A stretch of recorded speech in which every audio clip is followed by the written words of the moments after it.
दिल्ली की चमचमाती सड़कों पर राहुल एक बेचैन सा लड़का इधर उधर घूम रहा था।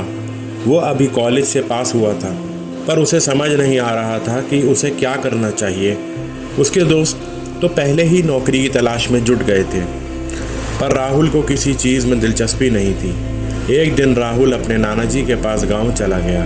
नाना जी गांव में एक छोटे से खेत पर खेती करते थे। राहुल को शहर की चकाचौंध से हटकर गांव का शांत वातावरण अच्छा लगा। सुबह खेत पर नाना जी को काम करते देख राहुल उनके पास गया। नाना जी ने उसे प्यार से गले लगा लिया और पूछा, राहुल क्या सोच रहा है? राहुल ने सारी बात नाना जी को बताई।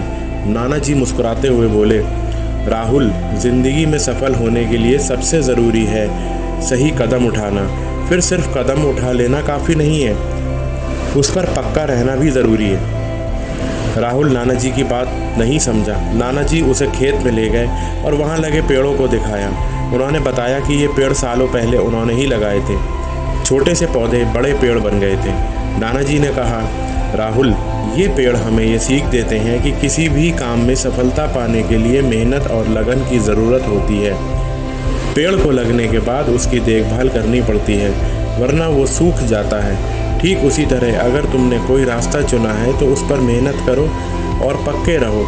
कुछ दिन गांव में बिताने के बाद राहुल वापस दिल्ली आ गया। नाना जी की बातों ने उसे सोचने पर मजबूर कर दिया। उसने फैसला किया कि वो फोटोग्राफी सीखेगा। बचपन से ही उसे तस्वीरें लेने का शौक़ था। राहुल ने फोटोग्राफी कोर्स ज्वाइन कर लिया। वो दिन रात मेहनत करता। सुबह जल्दी उठकर वो सूर्योदय की तस्वीरें लेता, शाम को घूमते हुए लोगों की तस्वीरें कैद करता। कोर्स पूरा करने के बाद राहुल ने एक फ्रीलांसर फोटोग्राफर के रूप में काम शुरू किया। वो शादियों, समारोह और में फ़ोटोग्राफी करता। धीरे धीरे लोगों को उसका काम पसंद आने लगा। एक दिन राहुल को एक बड़े अखबार से फ़ोन आया। उन्हें राहुल की खींची हुई एक तस्वीर बहुत पसंद आई थी। वो उसे अपने अखबार में छापना चाहते थे। राहुल बहुत खुश हुआ। ये उसके लिए एक बड़ा मौका था। अखबार में तस्वीर छपने के बाद राहुल को कई और ऑफ़र मिले। वो अब नामी कंपनियों के लिए विज्ञापनों की तस्वीरें खींचता था। उसकी तस्वीरें मैगज़ीनों में भी छपने लगीं।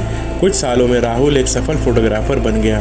उसने अपना खुद का स्टूडियो खोल लिया, पर उसकी सफलता के पीछे उसकी मेहनत और उसूलों पर पक्का रहने का जज्बा था।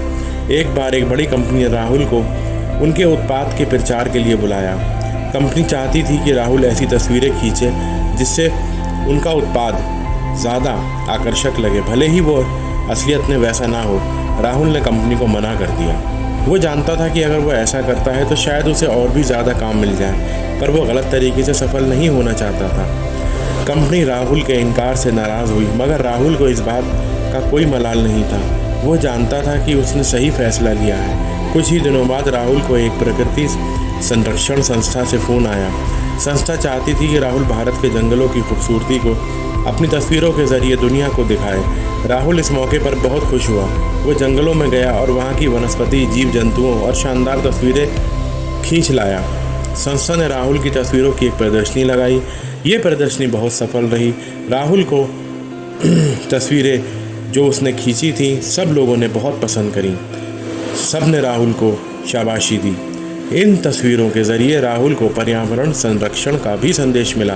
राहुल की ये सफलता सिर्फ उसकी फ़ोटोग्राफी की कला की वजह से नहीं थी, बल्कि उसके उसूलों पर पक्के रहने के कारण भी थे। राहुल ने हमेशा वही काम किए जिन पर उसे भरोसा था।